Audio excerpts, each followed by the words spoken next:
What's up, everybody? We are back. John Delarose here, delarose.com. That's DELARROZ.com. Head down to the link in the description below to get a free graphic novel by me and never miss a video. Here we are, Avengers X-Men Maximum Security.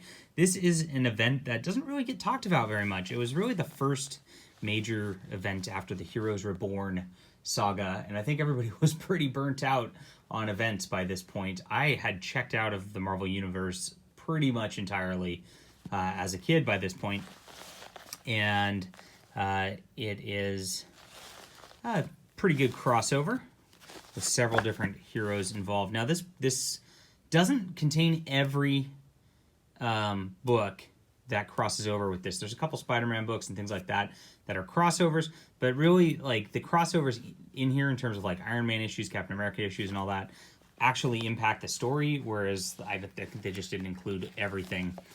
Who knows? Maybe they'll do an omnibus later. Probably not, because nobody seems to care about this one. But this is Maximum Security, Dangerous Planet, Maximum Security 1 through 3, Captain America 98, 36, and Thor number 30, Uncanny X-Men 387. Now, if you see the weird titling or numbering, it's because after Heroes Reborn, Thor and Captain America started over with all new number ones. Same with Iron Man, which got number 35. Bishop the Last X-Man number 15, Avengers 35, which also started over. Gambit 23, X-Men 107, and X-Men Unlimited number 29. So quite a bit of material in here. I actually got mine off eBay cheap. This was nothing. It was signed by Joe Pruitt, who wrote the X-Men Unlimited issue of this. Pretty cool. So basically, like, there's this, like, meeting of all these worlds, and this is Kurt Busiek on the main storyline writing, and they're all flipped out about humans and their intervention. And Jerry Ordway. Jerry Ordway is a longtime DC artist, a very, very prominent DC artist. Barely did any work for Marvel, and this is some of it. Sees some very classic style art with this, but with the bad 90s coloring, unfortunately, on top of it. That kind of mutes a lot of it and makes it kind of funky. But everybody's voting that the humans are going to be basically expelled and turned into prisoners because everybody's sick of the humans meddling in their stuff. And it comes down to this one new race, which is a surprise race, who's voting that things are going bad. And also going on is Ego is getting destroyed by Silver Surfer, because Ego, the living planet, is acting very strange and going and destroying planets like Galactus does. And all this is happening at the same time. So eventually, everybody's forced to vote in favor of this new plan to get rid of the humans, basically. And this turns Earth into a prison planet for aliens. And then they put up a giant space wall to keep the humans out. So, very fun concept and very cool. So we get into Iron Man, and already we're seeing just like this aliens on Earth. And since I don't know if this is because I know Busiek was writing this also, but I don't know if it's because Ordway was on the main book, and Ordway did a lot of Superman stuff. But there's a little Clark Kent story where an alien shows up or whatnot. It's just a preview here.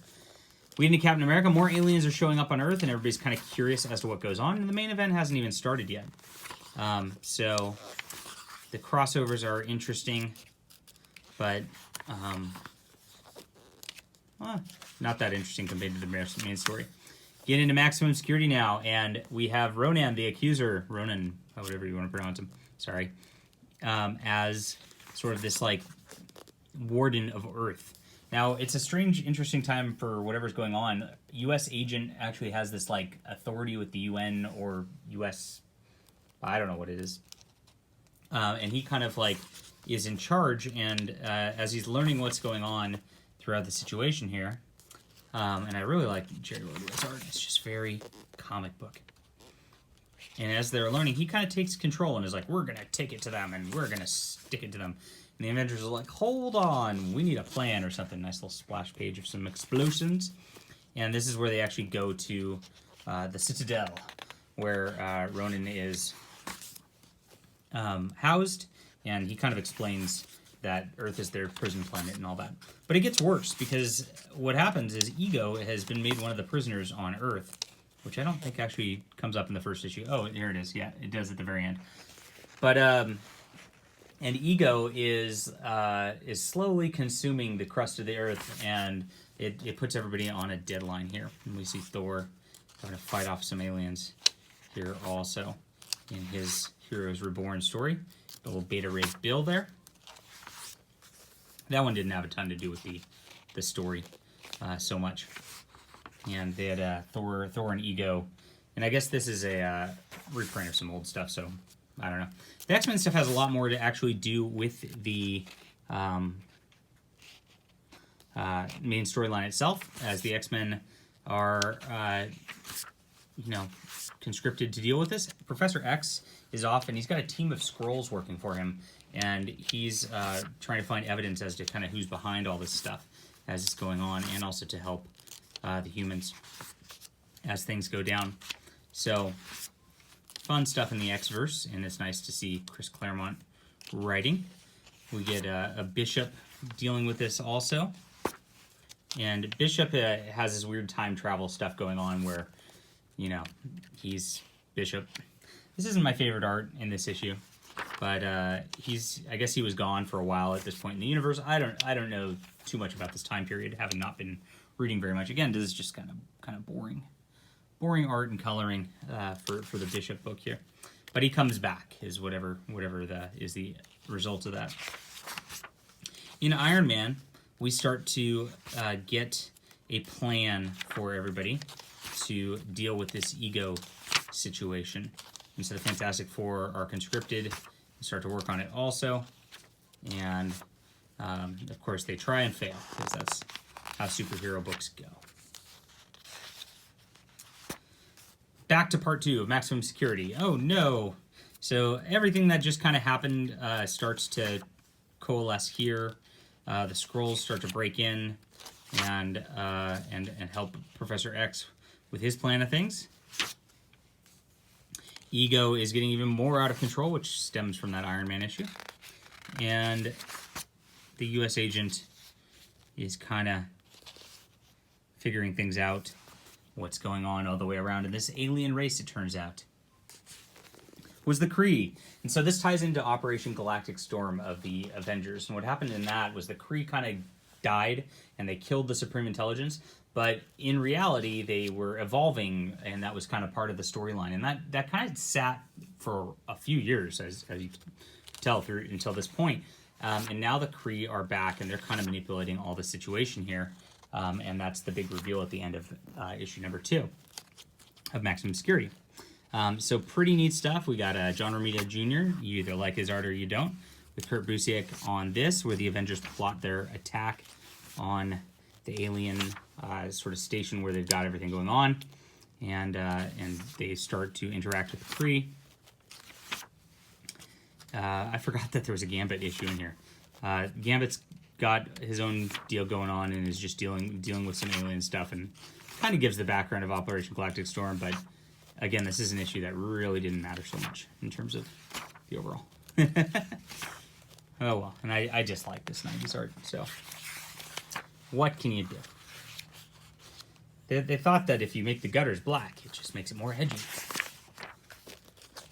Back into X-Men, the X-Men are starting to figure things out with this Claremont issue, and as they start to formulate their plan of attack. Here we go. Oh, I guess Bishop's back here. I don't know. Bishop was traveling over the course of this.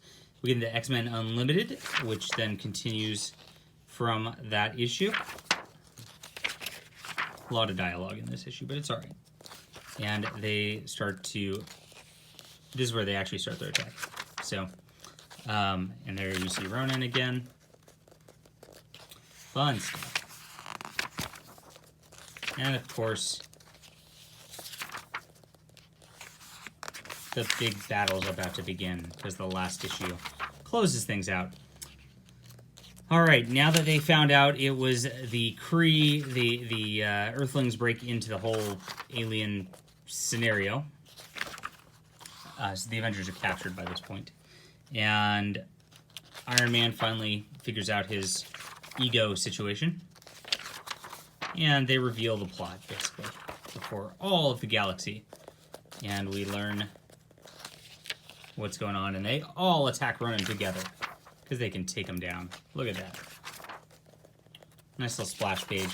And it's just a knockdown, drag-out fight from this point forward, while they remove the barrier around Earth. And Quasar actually sucks up Ego's energy, is what ends up going down. And Lilandra from the Shi'ar, who's kind of in charge of that whole alien UN that dealt with this, sees the wrongs and you know, stops everything at this point, and everything resets kind of back to normal. And that's it. So that's why this event's not very talked about, I guess. I mean, there's just, you know, I mean, the big reveal here is the Kree are back, is what it comes down to. So that gets kind of reset / retconned, whatever you want to call it. And beyond that, you just have some fun old school comics. And enjoyable. I mean, Kurt Busiek, I think, writes a very solid tale. There's nothing surprising about it, but it's just good. And I enjoyed it. So 8 out of 10. This is one of the better events that I've read of Marvel's, and we'll continue on as we read more and more. Hit that like and subscribe button. We'll be back soon.